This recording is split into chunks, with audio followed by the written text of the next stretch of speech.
budget is therefore anchored on a 7-point agenda aimed at restoring macroeconomic stability and accelerating our economic transformation as articulated in the post-COVID-19 Program for Economic Growth, PCPEG. These comprise an agenda to 1. Aggressively mobilize domestic revenue, 2. Streamline and rationalize expenditures, 3. Boost local productive capacity, 4. Promote and diversify exports, 5. Protect the poor and vulnerable, 6. Expand digital and climate-responsive fiscal infrastructure, and 7. Implement structural and public sector reform. To achieve these, there are 3 critical imperatives, which are: To achieve these, there are 3 critical imperatives: successfully negotiating a strong IMF program, coordinating an equitable debt operations program, and attracting significant green investments. This will enable us to generate substantial revenue, create needed fiscal space for the provision of essential public services, and facilitate the implementation of the PCPEG program to revitalize and transform the economy. Mr. Speaker, we will undertake the following actions, initiatives, and interventions under the 7-point agenda. To aggressively mobilize domestic revenue will, among others, 1. Increase VAT rate by 2.5% to directly support our roads and digitalization agenda.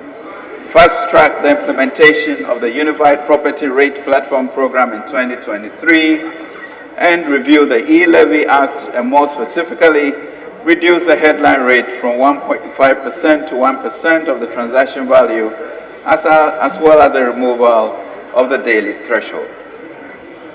3. To boost local productive capacity, we will, among others, cut the imports of public sector institutions that rely on imports, either for inputs or consumption, by 50%, and would work with the Ghana Audit Service and Internal Audit Agency to ensure compliance.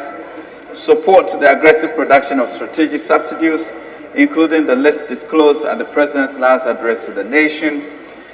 Support large-scale agriculture and agribusiness interventions through the Development Bank of Ghana and ADB Bank. Introduce policies for the protection and incubation newly formed domestic industries to allow them to make the goods produced here competitive for local consumption and also for exports. However, he reiterated unprecedented global crisis pursuant to the Ukraine and Russian war, which Ghana is not exempted. We also have had to contend with the double jeopardy of the Russian-Ukraine war. What has resulted in unprecedented global crisis, ravaging all currencies and historic living and inflation levels. Again, he lamented that the year 2022 will go down as one of the most difficult and eventful years in the economic history of our country, while we continue to deal with the devastating impact of the COVID-19 pandemic, which led to significant reduction in our revenues and increased our expenditures enormously. Mr. Speaker, the year 2022 will go down as one of the most difficult and eventful years in the economic history of our country, while we continue to deal with the devastating impact of the COVID-19 pandemic, which led to significant reductions in our revenue and increased our expenditures enormously. That said, he assured Parliament and Ghanaians of securing a historic deal with IMF, and subsequently stating on behalf of His Excellency the President that government is working to change this negative narrative. I wish to assure this House of my strong commitment and unflinching cooperation in our collective efforts to secure an historic IMF program very soon, a program that would assist the country in its post-COVID recovery efforts. Our disagreements notwithstanding, what should never be in doubt, especially in the eyes and ears of the general public, is our common desire to serve the Republic. Our democracy is richer for it. Let me quote Simon Bolivar: "In the unity of our nation rests the glorious future of our peoples." On behalf of His Excellency the President, let me assure all Ghanaians that government is working to change this negative narrative and demonstrate our resilience as a people and our ability to rebuild for a better future.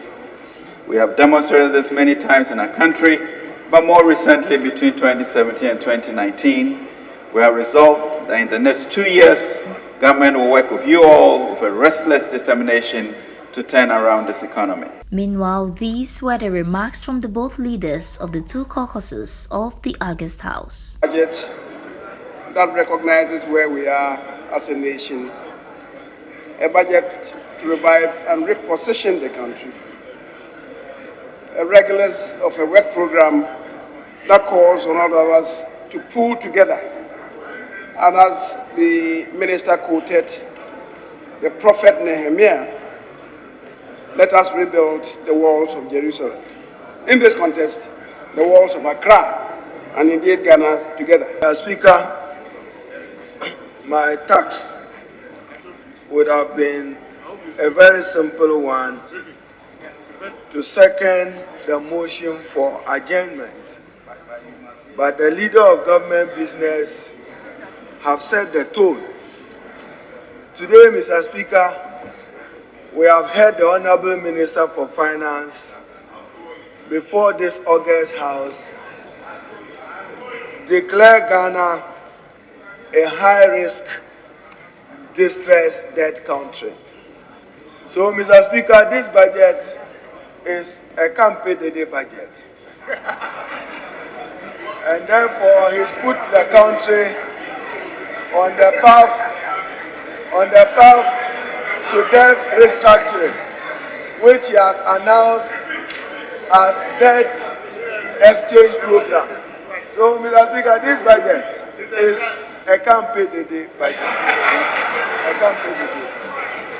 Because he has announced debt restructuring in the name of a debt exchange program. Mr. Speaker, my greatest expectation of the minister is to regularize his borrowing under the amended Bank of Ghana Act of 2016. You have to come back to this House to seek our mandate and authorization for your excessive borrowing. The Right Honourable Speaker accordingly made these referrals.